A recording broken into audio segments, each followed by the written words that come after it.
안녕하세요. 커피앤톡입니다. 오늘도 저희에게 방문하여 주셔서 감사드리며 이야기를 들려드리도록 하겠습니다. 어떤 사람이 학벌이 좋다면 그 사람이 많이 배웠겠지요. 이렇게 학벌이 좋은 사람이라면 많이 배웠을 것입니다. 이런 이유로 다른 사람들에게 더 괜찮게 보일 수 있습니다. 그러나 저는 학교에서 배우는 것과 실제 삶에서 배우는 것은 분명히 다르다고 생각합니다. 그래서 대학을 졸업하고 사회생활을 시작하면 초등학교 1학년처럼 새로운 시작이라고 생각합니다. 또 결혼하여 며느리가 되었을 때도 마찬가지입니다. 가족 형태가 확장되는 것처럼 처음으로 사회생활을 시작하는 것은 마치 초등학교 1학년처럼 시작하는 것과 같습니다. 이곳에서는 모든 것을 직접 부딪혀가며 깨달을 수 있습니다. 누구도 미리 친절히 알려주지 않습니다. 직접 경험하고 깨어나가며 배우는 것입니다. 앞으로 전해드릴 이야기는 모두를 거치고서야 깨닫게 되는 세상에서 모든 여성과 어머니가 위대하다고 다시 한번 깨달음을 얻었습니다. 모든 여성들에게 존경의 마음을 전합니다. 그러면 제 이야기를 이어가겠습니다. 네 번째 해묵은 동서를 처음 만난 것은 4년 전이었습니다.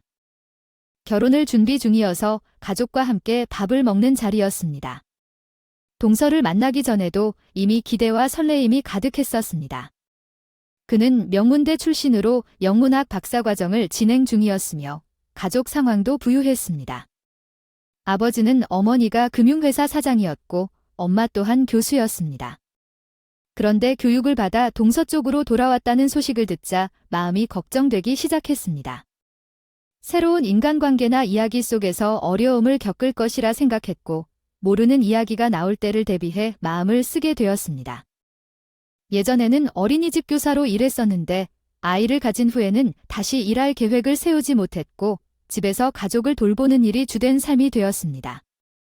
아이들을 키우며 뉴스나 연예계 이야기에 관심을 두지 못했고 편안한 옷차림의 일상을 살아가다 보니 자신의 모습이 변화되었다 느껴졌습니다.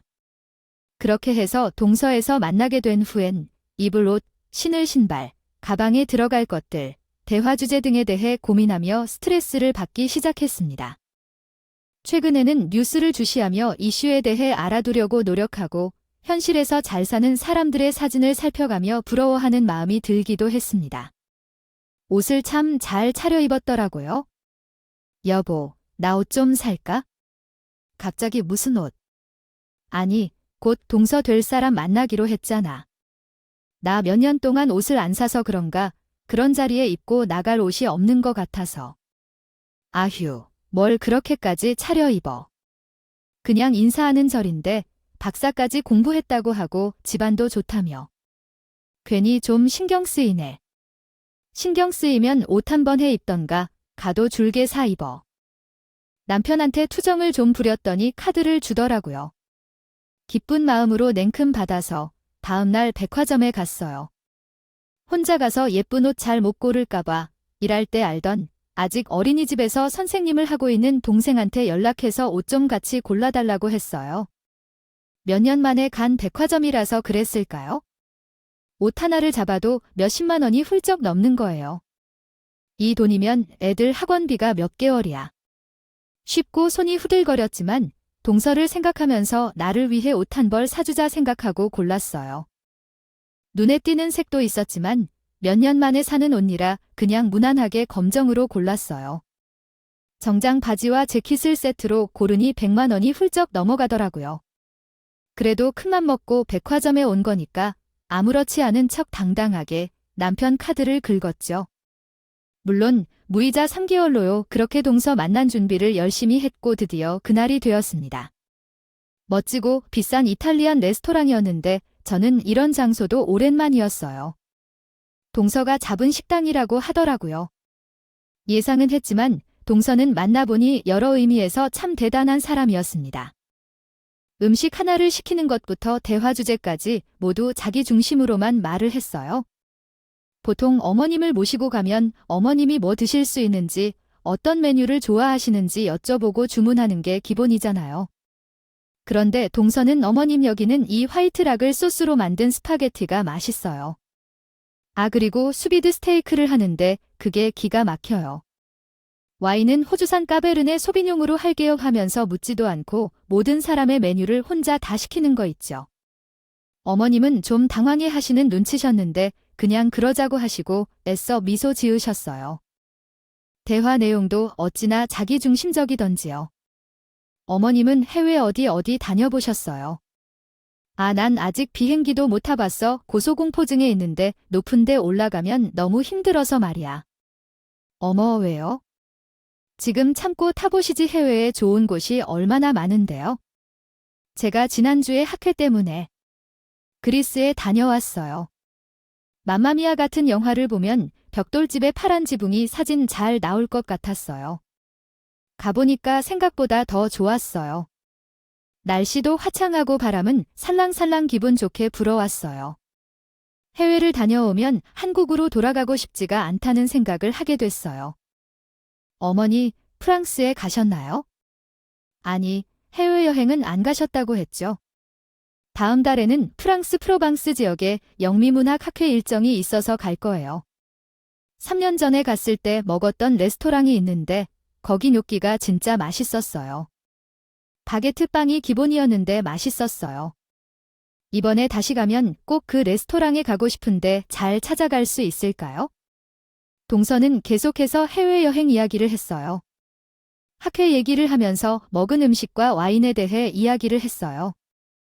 처음에는 흥미롭게 들었지만 점점 지루해지고 짜증이 나기 시작했어요. 그렇게 2시간 동안 해외여행에 대한 이야기만 끝없이 이어졌습니다. 어머니에게 와인을 어떻게 마셔야 하는지도 가르쳐 주면서요. 어머니 와인을 먼저 눈으로 색을 감상하는 것이죠. 그 후에 코로 향기를 맡아보세요. 마지막으로 혀로 맛을 음미하는 것이죠. 아니, 잔에 잡을 때는 완전 손잡이 부분을 엄지와 검지 중지로만 잡아야 해요. 잡아보세요. 바디감도 좋네요. 우디하고 스파이시한 게 꽤 괜찮죠. 사실 저도 모르는 부분이어서 곁눈질로만 배우긴 했지만 여간 꿀싸 나온 게 아니었어요. 얼마나 우아를 하고 있는지. 와인 안 마신 사람은 서운해서 살겠네요.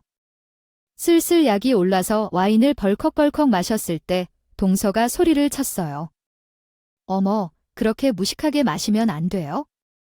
은밀하게 마셔야죠. 이렇게 우아하게 체할 것 같았지만 겨우겨우 그 시간을 넘겼어요.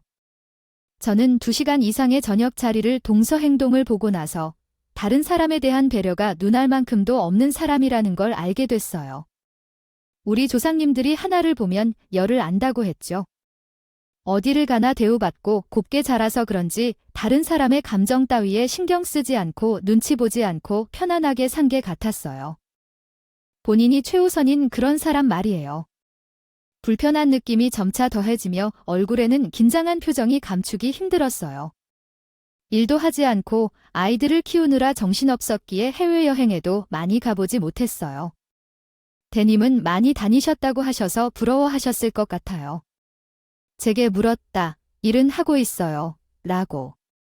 딸 둘을 키우며 집안일을 하는 것을 알고 계셨을 텐데도 놀라운 질문이었어요. 배려해 주실 줄 알았다면 어머니나 제게 대해 좀 더 많은 이야기를 듣고 만나갈 의사가 있었을 텐데요. 기분 상하지 않을 수 없었어요. 누군가 도련님과 남편에 대해 물었고 모두가 어색하고 불편해하는 분위기가 펼쳐졌어요.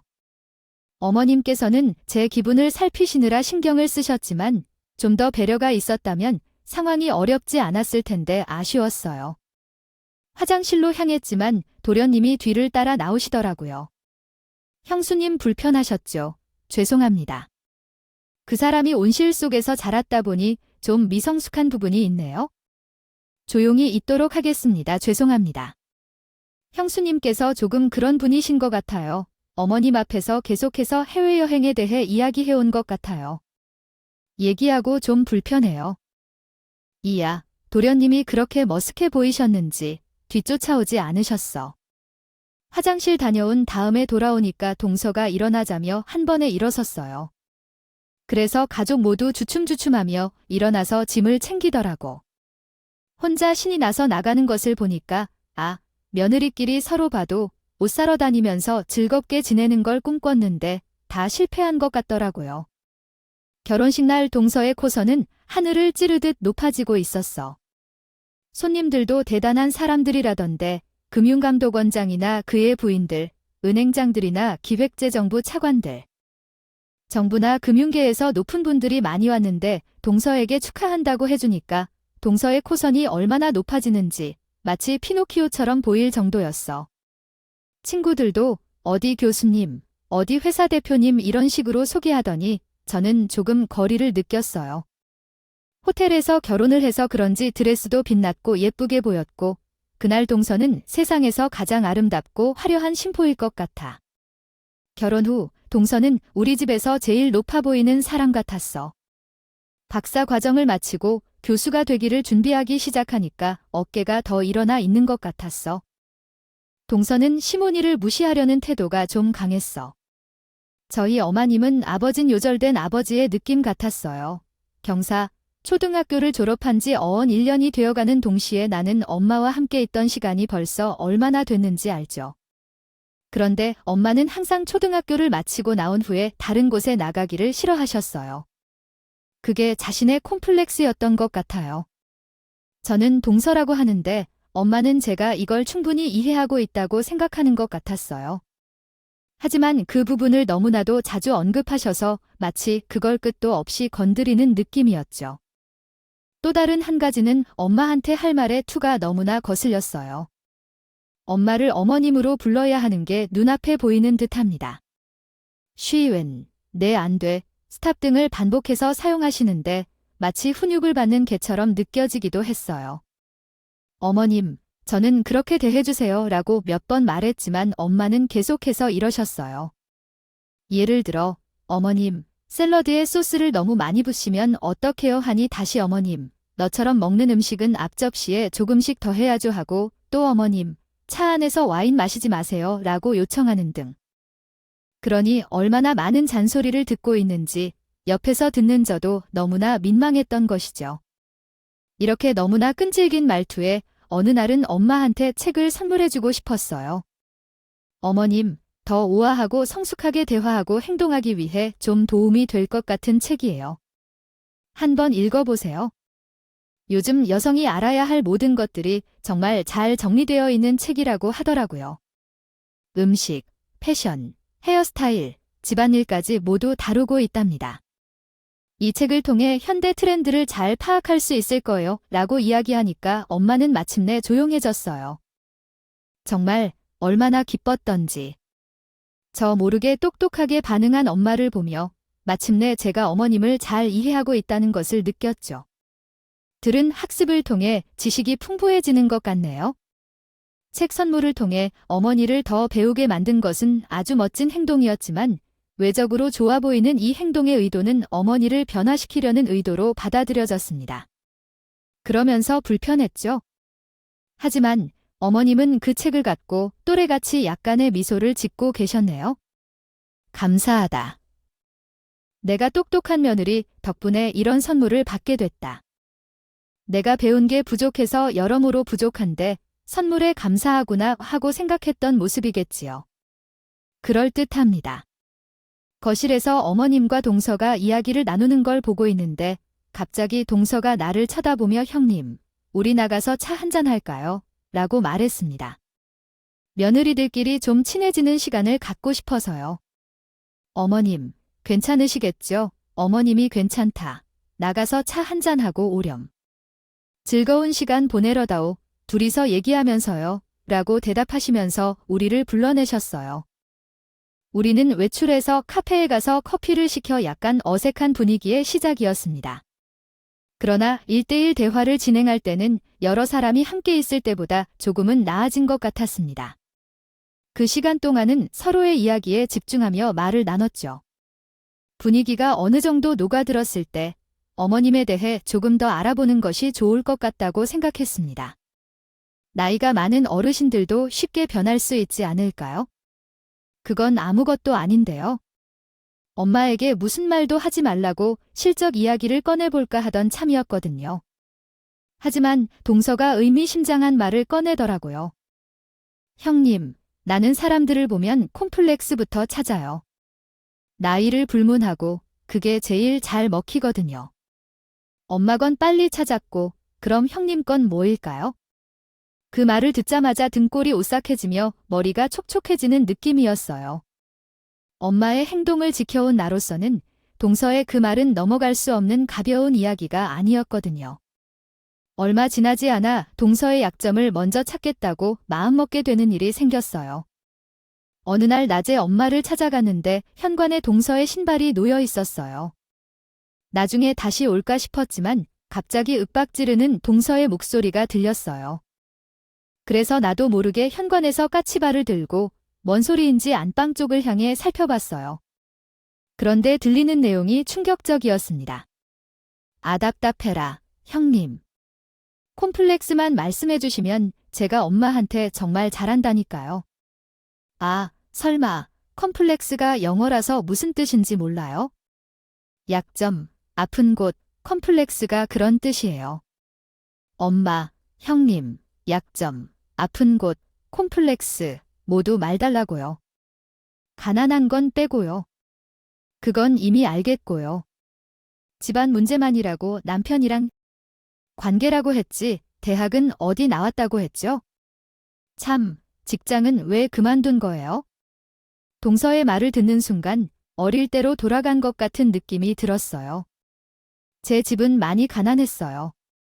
아빠는 멀리 돈 벌러 외지에 나가서 일하셨고 두세 달에 한 번 얼굴을 볼 수 있었어요. 엄마는 식당에서 일하셨는데 학교 앞 분식집이라서 돈을 벌어도 늘 부족했어요. 소문이 퍼지면서 아이들은 쟤를 조롱하기 시작했어요. 너 집에 사이드 없어서 사이트로 학교 다니냐? 학교에서 주는 우유도 지원받은 건가? 거지도 아니고 나 같으면 창피하니까 학교를 못 다닐 걸. 지금은 학교 폭력이 큰 문제로 다뤄지지만 우리 어릴 적에는 그랬죠. 가난하면 가난하다고 조롱당했던 시절이었어요. 집에 돌아와서 엄마 앞에서 울었어요. 엄마, 우리 왜 이렇게 가난한 거야?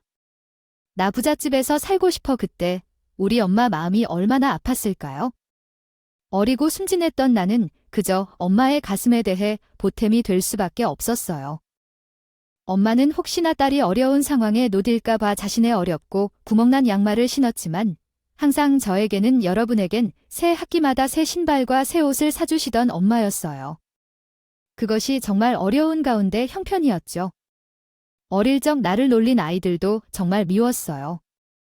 그 아이들은 이제 어른이 되었겠지만 정말 밉다고 생각해요.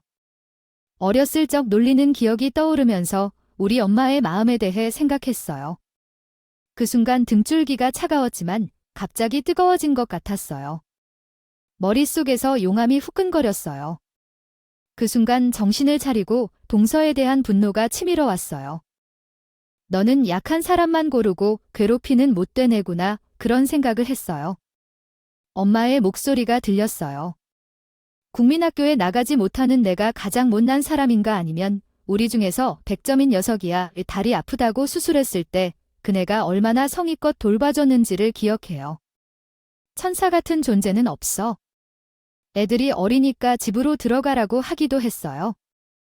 아이의 아빠한테라면 된다고 그 불편한 병실 침대에서 매일 밤 쪽잠 자도 나야 흠잡을 데 하나 없는 며느리다. 너도 그러지 말아라. 남의 흠 찾아서 아픈데 찌르는 거 아니다. 어머님은 제 칭찬을 하시면서 끝까지 제 허물은 감추셨어요. 동서가 시집을 올 때 해온 예물과 예단에 비하면 저는 딸랑 수저 몇 벌 가져온 게 다였는데 어머님은 제 흉을 보지 않으셨어요. 어머님이나 할머니 또는 알파벳을 잘 몰라는 여자에게 훈계를 하는 것이 뭐가 잘못된 건지요. 그리고 그게 뭐가 잘못됐다고요. 남의 약점을 내 무기를 쥐고 흔드는 게 뭐가 잘못됐어요. 세상은 그렇게 호락호락하지 않아요. 어머님, 그리고 무슨 천사래요. 형님이 겉으로만 착한 척 속으로는 어떤 생각하는지 어머님이 그 속을 어떻게 다 하신다고요. 흠잡을 데 없는 사람이 세상에 어디 있어요. 분명 무슨 흠이 있을 텐데 왜 말을 안 해주세요. 혹시 큰형님도 어머님 약점 잡고 공격해요. 그래서 그렇게 말을 못 하시는 거예요. 어머님의 약점을 잡고 흔든다니요. 동서가 하는 말이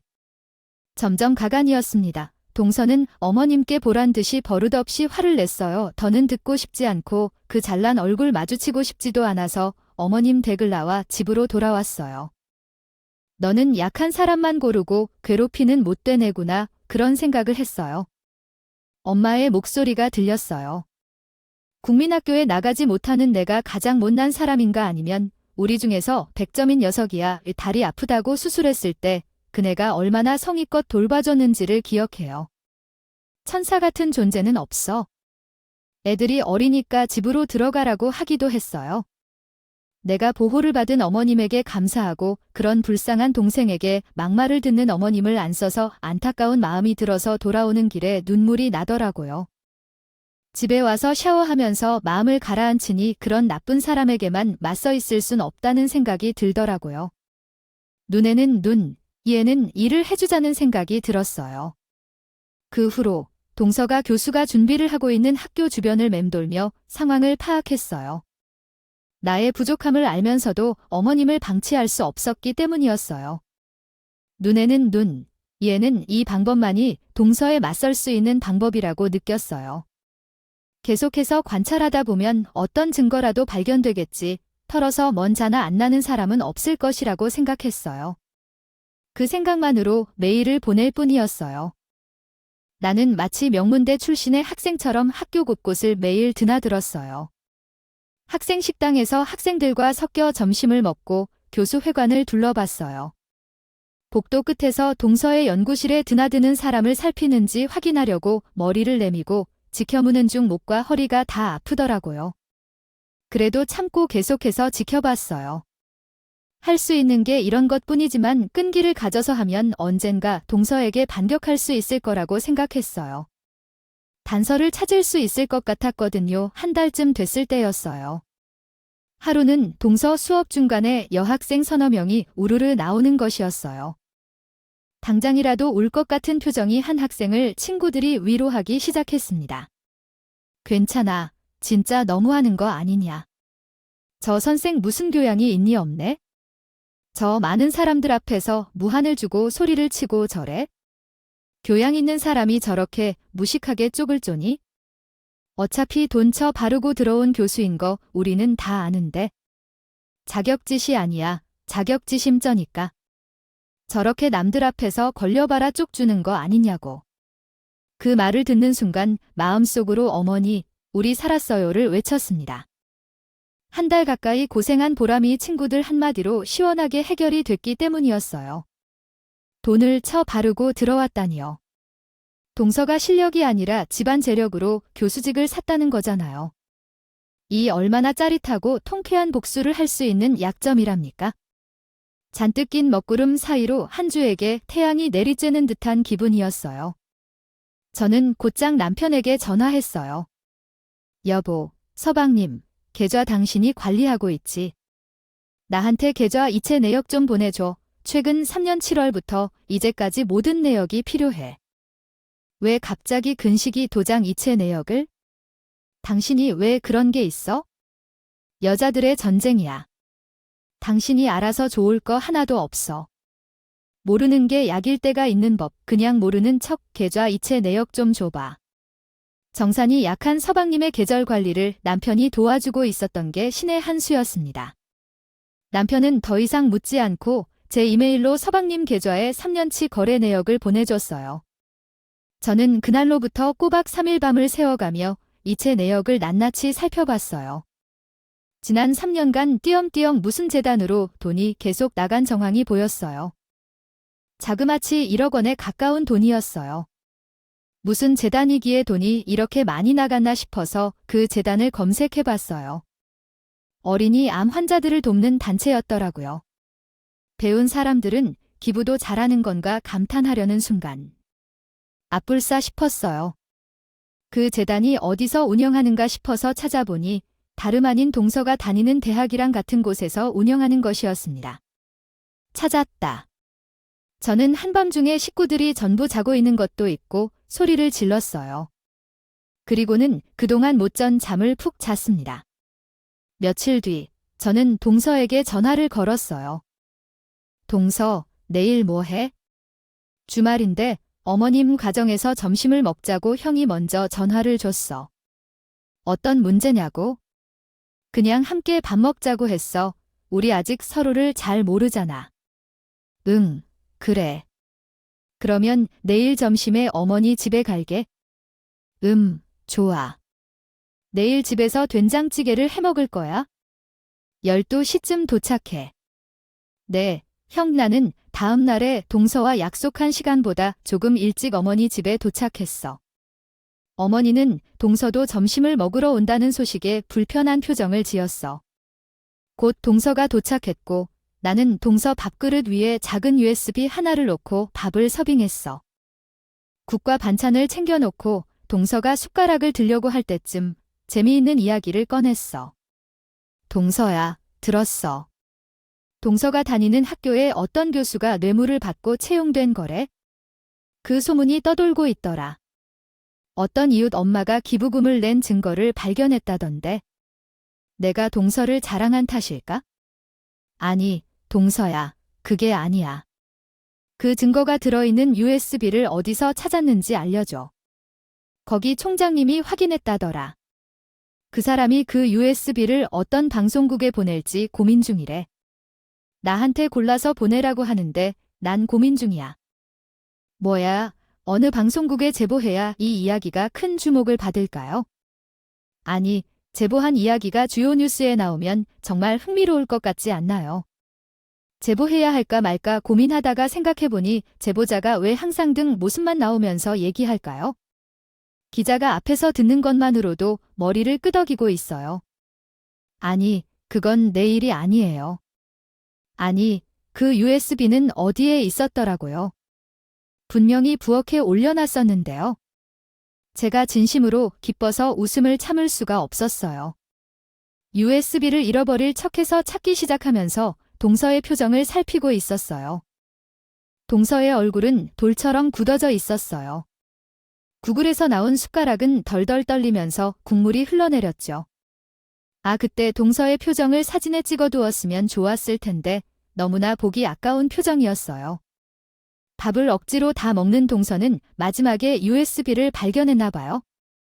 어머니가 저의 눈치를 살피더니 USB를 입으로 가져갔어요. 순간 먹던 음식을 뿜으려 했지만 겨우 웃음을 참았어요. 동서야, 괜찮아? 왜 먹음이 멈췄어? 내가 물어보자 동서는 눈이 크게 떠졌어요. 얼굴이 창백해져서 USB가 목에 걸렸는지 걱정이었어요.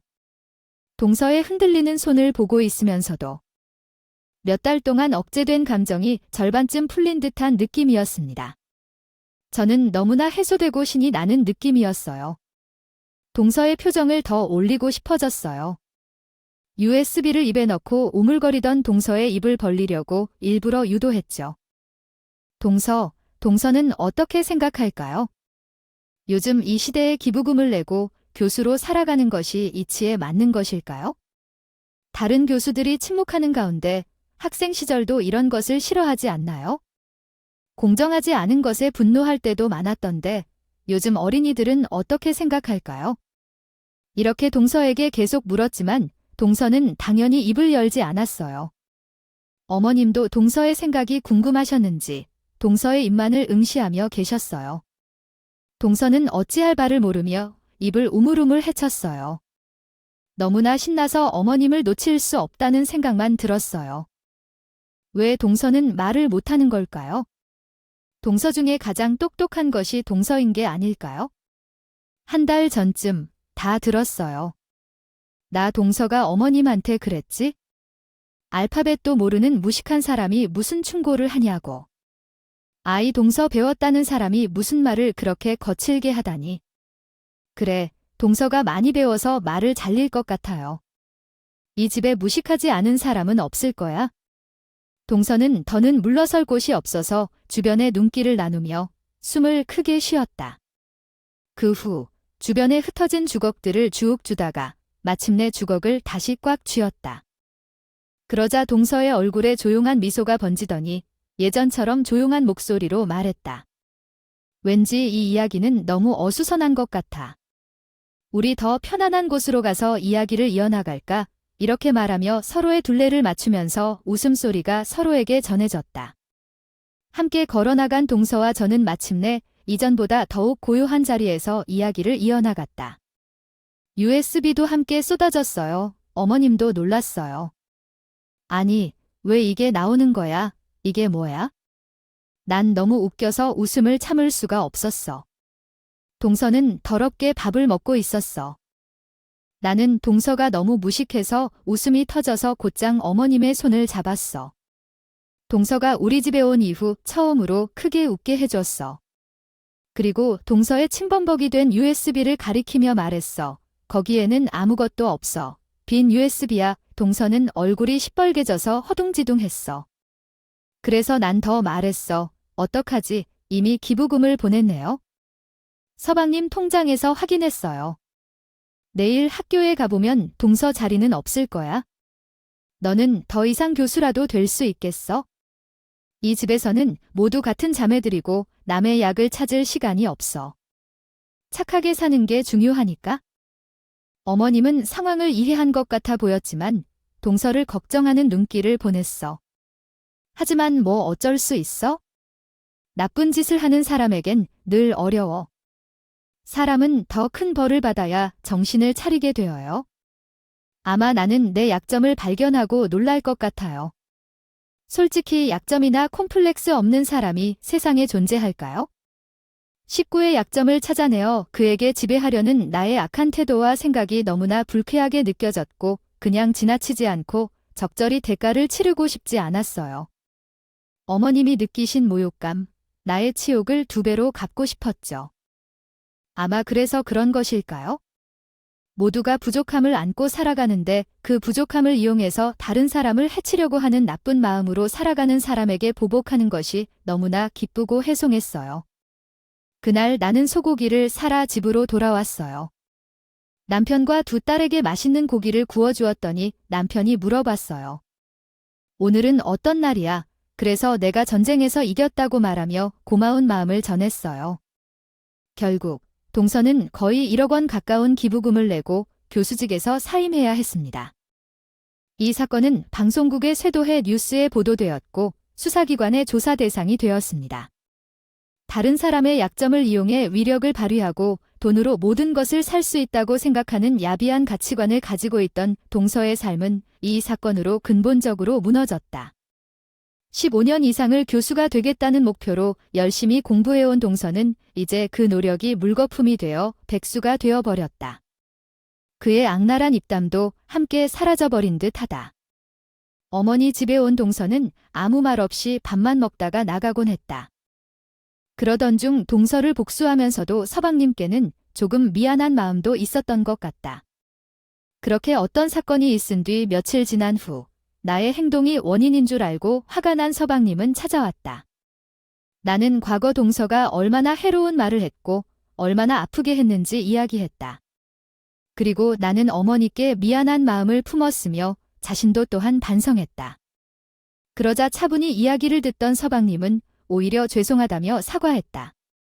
형님, 정말 죄송합니다.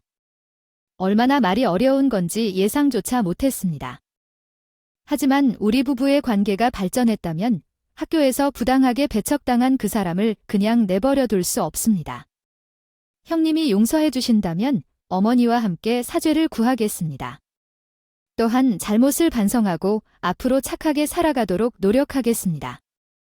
용서해 주세요. 형수님 이렇게까지 대신 싹싹 비는 서방님을 보고 동서는 남편 복이 참 많다는 생각이 들더군요. 그렇게 한 길만 팠던 교수 자리가 하루아침에 사라져 우울하겠지만 저런 남편이 옆에 있다면 삶이 아예 무너지지는 않겠구나 싶어서 제 마음에 있던 찝찝함이 조금 사라지는 기분이었어요. 서방님 죄송할 게 뭐가 있나요? 동서가 학교에서 쫓겨나서 마음이 많이 힘들 거예요. 서방님 옆에서 잘 달래주세요. 마음 잘 추스릴 수 있게요. 제가 용서할 것도 없습니다. 동서는 이미 벌을 충분히 받은 거려. 그래도 참 다행이네요. 동서 옆에 이렇게 훌륭한 남편이 있어서요.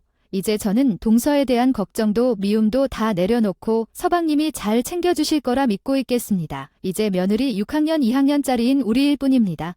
내가 많이 공부했다고 해서 남들보다 위에 있는 것도 아니라는 점을 동서가 깨달았으면 하고 바랍니다. 알파벳도 모르는 못 배우신 어머님이지만 그래도 몇십 년을 먼저 산 우리 어머니들의 삶이 나의 삶보다는 더 위대하고 따라잡을 수도 없는 깊은 내공이 있다는 것을 동서가 알았으면 좋겠네요.